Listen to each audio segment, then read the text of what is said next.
Well, I actually grew up in the United Kingdom from Northern Ireland, and there was no video game business in Northern Ireland.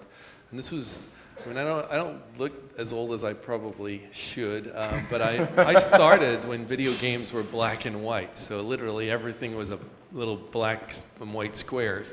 And in those days, the whole idea was that you would make your game, you would be the programmer, you would be the artist. The art was terrible. I mean, you saw the art in those days. It was terrible. So you didn't have to have any art skills. And the music would be a beep here and there, so you just say beep or not beep. So a programmer was everything.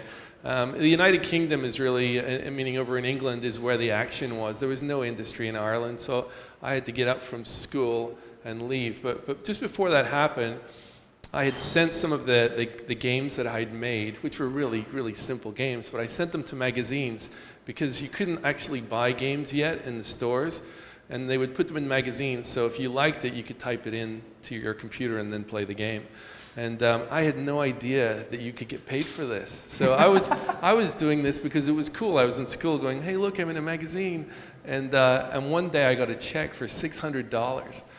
And it was like $1 million when you're a kid. I'm like, 600, I don't even have a bank account. Like, what do you do with a check? You know? And oh my God, I could make so many more games. And so I was up through the night making games. And that's really what got me started. But basically, company-wise, I ended up working for other people always. So it felt like you could never really make a decision yourself. There was always somebody you had to try and convince, and you get very good at pitching ideas because you're trying to steer someone to your decision the whole time. And I think it's just through frustration. In the end, I'm like, I have to have my own company. And so that's what happened is we ended up forming a separate company. And it was over here in the United States because when I was living in England, I was working on some games for Richard Branson's company, Virgin, the Virgin Airlines, and he had video games too. And so they said, would you be willing to come to the United States to make a game for McDonald's? And that's what got me to fly over here. I came over just to make this game for McDonald's. And that didn't go so well, actually, because McDonald's didn't even like the game that we ended up making for them. McDonald's executives, these big sort of rotund executives came in our office and said, where's Ronald McDonald and where's all the restaurants? And why can't you buy burgers and fries inside your video games? And we were like, but kids don't want to buy fries they can't eat. I mean, are you kidding me? That's not fun. So anyway, we made the game for McDonald's. They hated it. We shipped it. It got the Game of the Year. So McDonald's actually went and made another game where you could go to restaurants and buy fake fries. And it was a disaster. And so that got me to stay in America because Virgin said, hey, do you want to do another game with us? And the answer was, my God, I love it here. There's no way I'm going back to the United Kingdom. So that's what got me to stay. And the thing is that to start a company in the United States, you have to do it properly, you really want to have proper certification as far as green card and everything else. So, and that's what I did is I kind of waited until that moment when all the ducks were lined up, and then I started a company. That company was... I've realized over the years that finding really great talent and getting them to work with you is the secret to all of this. And I had what I considered to be the best pencil drawing animators in the world that could also understand how to make video games. And the industry kind of respected us for that. We made Aladdin for Disney, for example. And so in doing this animation, it was unfair for anybody else who was trying to compete against us. And so here I was with my own company with these amazing animators working for me. And then 3D came along. And 3D was a disaster because 3D became the future of the video game business. And I've got all these guys with pencils in their hands going, what's 3D? Like, that's not what, we don't want to do this 3D thing. And I'm like, but that's where we have to go. And it was a really, really worrying time for me because 3D meant everything had to change, and the equipment that we needed was very expensive, and I was paying for it personally. And so in the end, I got my first offer, which was for $10 million just to buy the company, and I just went, it's yours. Take it. Because I was worried. The twist of the story is that I also had some really talented engineers. I had great artists, but great engineers. And it turns out the 3D that they did was state of the art. And I regretted, this was like the worst decision I ever made, because the games that we did after that, you know, ended up winning lots of awards, and we did licensing deals with everyone, including Microsoft. And that was based off the talent that was in the building at that time. So sometimes you have to sort of stay on the horse, don't just jump off. But it worked out okay, because, you know, it put some money in the bank. But that was the first one. The twist is that I didn't get the $10 million, and I ended up fighting over that. Oh, wow. As a result, I got half of the company back. And I managed to then, now we had the 3D guys in place. The company then sold to Atari for $50 million. And that was a lot better. So the twist is that Atari later sold the company to someone else for $2 million. And I would love to someday buy those rights back and try to sell the same company 3 times in a row. That would be hilarious. But that'd be impressive. Yeah. So and then the latest one is Gaikai, which is a company that I built with some people from Europe, and Sony ended up buying that for $380 million. So my goal is to find the entrepreneurs, and that's why I love to meet people.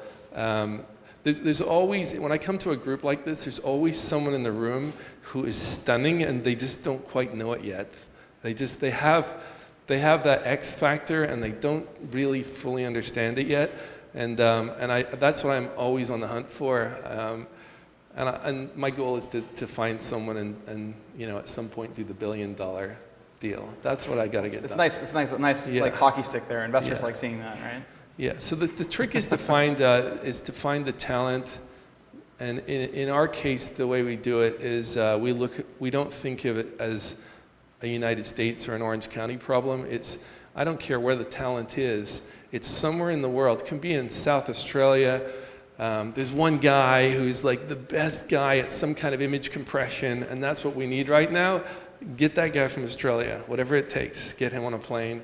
Because if you get him, you've now got the best guy in the world at it. You don't have to deal with trying to train people and find some mediocre person.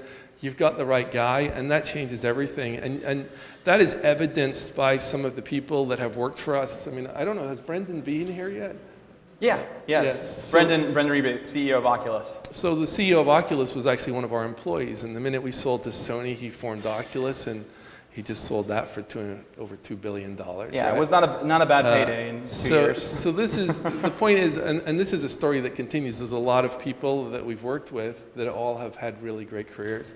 So So in other words, it's a great pitch. Work for Gaikai and you'll make the next $2 billion company. Well, so entrepreneurs, beware. It's really fun. That's one of the fun things is the people. But, so you talked about Gaikai selling to Sony for $380 million. What was that process like though? How did you actually go from creating Gaikai to selling to Sony? Well, I had one problem. There was another company called OnLive, and OnLive were a juggernaut. So I raised about $30 million. They raised $100 million. And I just couldn't go anywhere without seeing, big exhibition booths, and it was just it was a really big issue for us. And the thing was that every time they made a decision to go left, we made the decision to go right. And people were looking at me going, "Is that the right decision? Like, are you sure?" Like, because these guys seem to know what they're doing, and they're going left, and it became very frustrating. The twist was that we were both doing the same general thing, which was this idea of putting games into the cloud, and we were just doing it differently. And I'll give you an example. And this really sort of a theme as well is you should never fear what you don't know. I knew nothing about networking yet. I just sold a networking company for $380 million. I knew nothing about networking. I literally went to Wikipedia and typed in, network providers, and it gave me a list of all the best ones. There's only like 6 major providers, and I called each one of them. And the problem I had was I couldn't afford to use data centers. They're too expensive. I called one up, and was putting one server into a rack and it was going to cost me $400 a month. And I go, this is not going to work as a startup because I need these all over the country. So how am I going to do this? And I went to Wikipedia, I called the companies, and the twist was that one of them called me back. Most of them didn't, of course. They're like, who the hell are you? One of them called me back, and I just said to the sales guy, can you just send me a map, please, of the United States where all your data centers are with the speed of how fast are your data centers, like who can they really reach at high performance?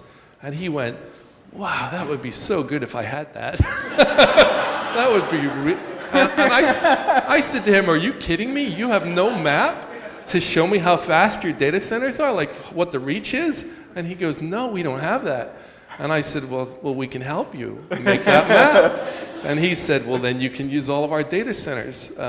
As long as you're helping us, you can use our data centers. So suddenly so my competitor would be paying for this using the money they raised. In my case, I was doing it for free. And so that was the story of how it all evolved. Each time we sort of hit a barrier, we found a way to jump over it. And I actually have started to define people this way a little bit. And I can say that to you. Is when you meet people, you can ask yourself, are these people who jump over hurdles, or are these the people that point at hurdles? There's a lot of people you'll meet who go, there's a problem, and here's why you can't do this, and here's why you can't do that. That'll never work because of this. And I call those hurdle pointers. And if I see a hurdle point, I can't bear to be in a room with them because they drive me nuts. You're in a meeting and there's someone just pointing at all the problems. You want the people that can jump over hurdles or think of ways to solve the problems. And there's a third kind, which is the ones that sort of take a semi-try and fall into the hurdles and knock them all over. That's still better than pointing, but those guys you got to watch too. But overall, if I had the perfect company, it would just be all people that can jump over hurdles. And usually those are the people that get to the end of a track and you don't even know you never heard about the hurdles. They just take them in their stride, they get them done. What seems like a problem isn't a problem to them.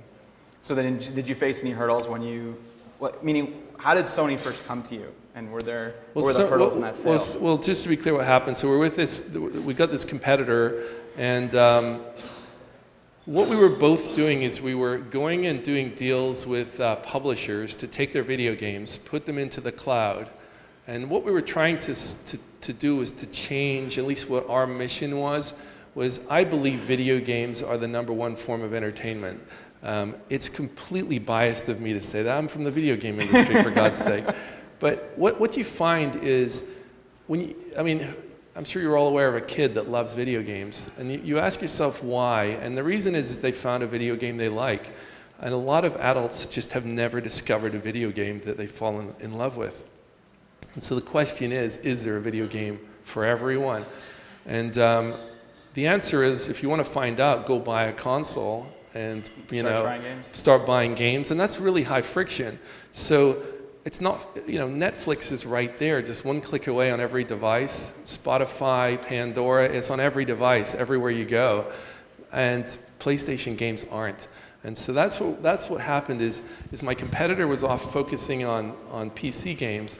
And we started to go, if there was any way we could get like console games everywhere, then that would be the big win. Yeah. Because they have all the best games. They work with simple controllers. You don't need keyboard and mouse, like here's 50 keys to learn. So if we could get simple controllers on all, that work with any device, boy, that would be good. And so when Sony came along, it was a case of, what they didn't know is we really wanted to do the deal.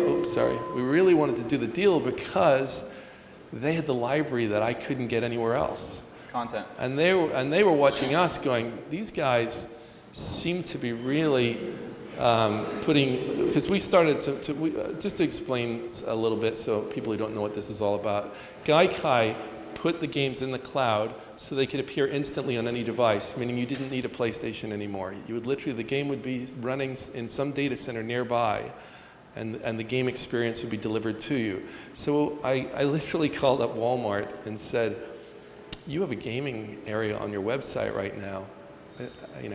It's kind of lost, and I'm not sure. We have some technology that would just make you the forefront of gaming, because Walmart would be the only place in the world where you could actually play the games on the website, like literally as if there was a console in your website. And Walmart, God bless them, said, that sounds great, let's do it. And the way we did it is we made it very easy for them to put it into Walmart.com. So remember, I'm a startup, but the only way to put a video game on Walmart.com was through us. And literally, the phone rings and Best Buy goes, what the hell? Walmart? I mean, seriously, what do we have to sign? How do we get this technology on our website? So suddenly, I was able to go back to the publishers and go, well, if you want to be in Walmart or Best Buy, you have to come through us.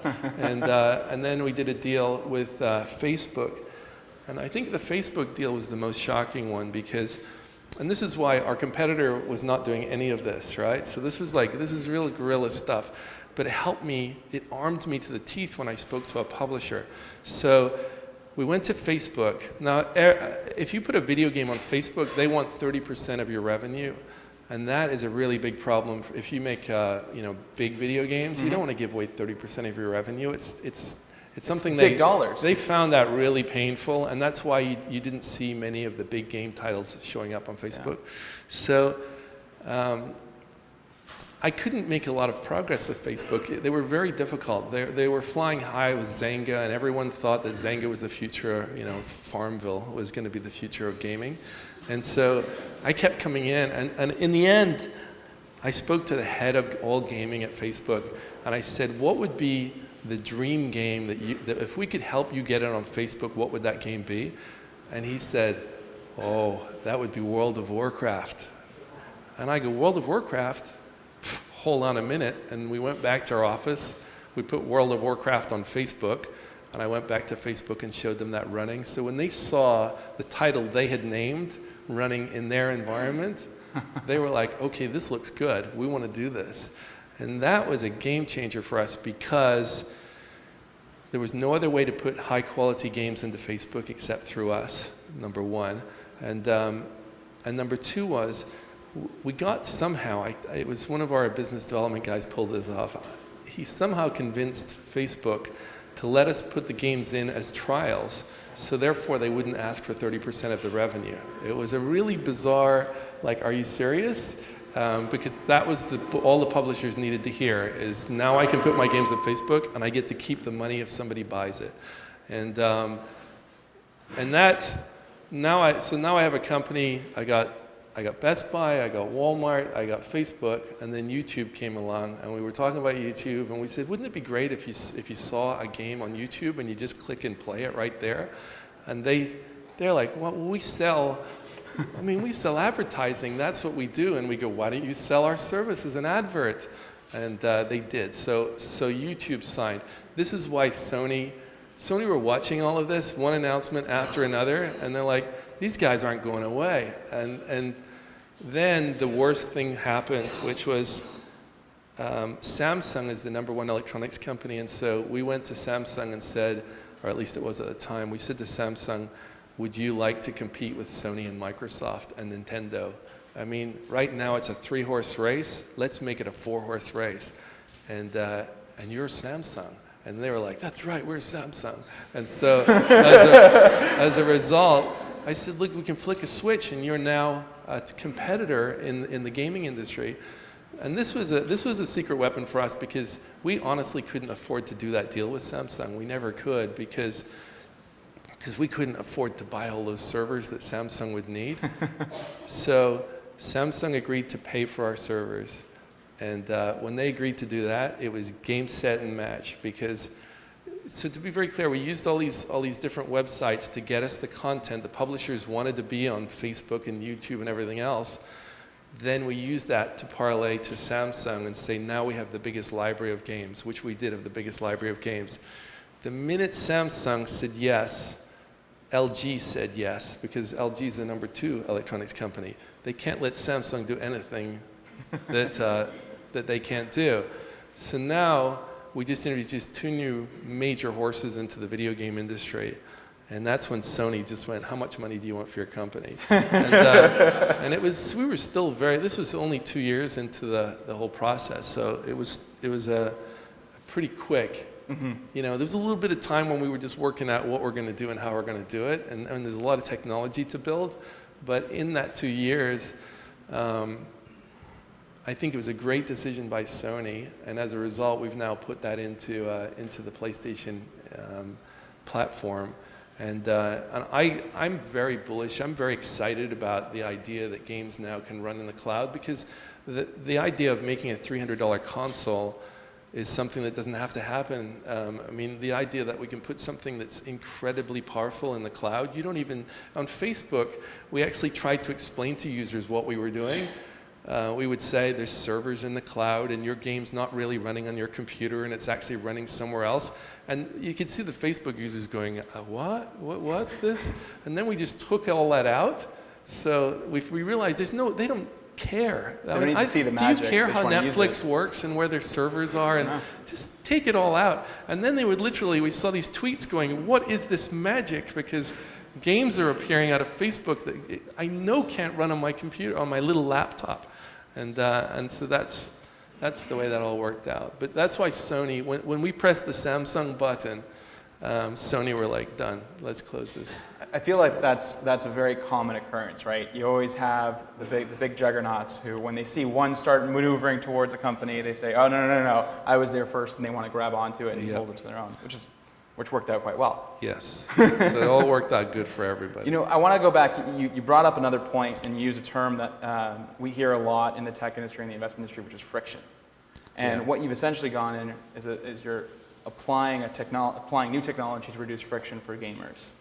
Well, that's really the key point. So I think no matter what business you're in or you would love to disrupt, the answer is just look for the friction and take it out.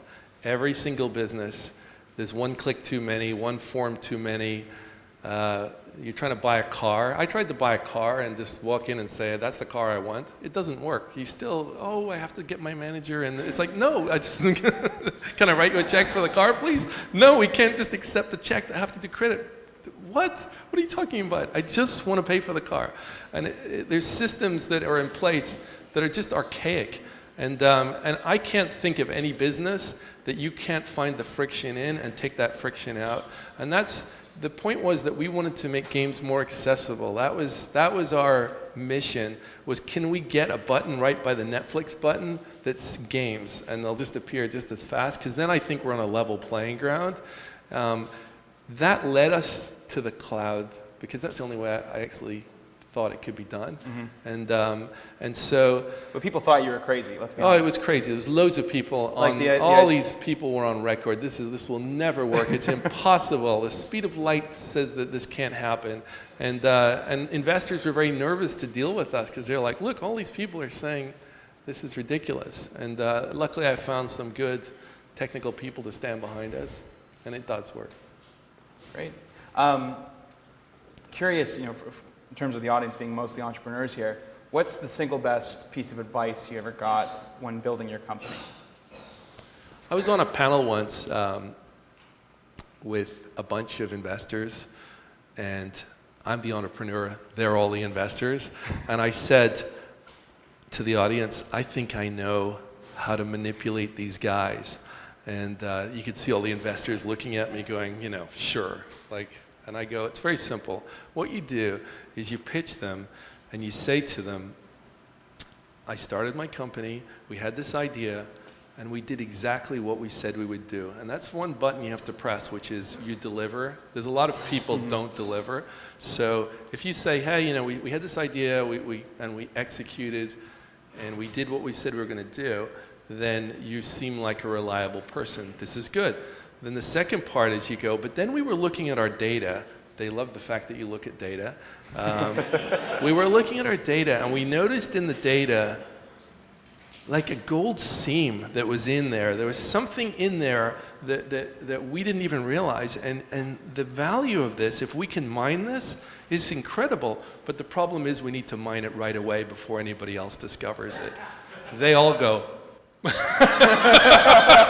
because that's what they want, is that investors want to help you mine the gold seam before somebody else does, but they want to feel like they're on the inside track on the idea. They want to feel like like, not everybody knows this, and there's 50 people already doing it, and you're trying to now compete with 50 people who are already fully established. They want to hear that you found some niche or some vein, and there's some value there that they're going to just put money at, and it's going to accelerate this process of getting it out of the ground. Yeah. That's, if you can tweak your pitch to deliver that message, you'll see they're nodding all the way through the conversation, because they love to meet another investor. Oh, nice to see you, and then know in their head they know something that he doesn't know, right? They're on the inside track thanks to you, and that would be.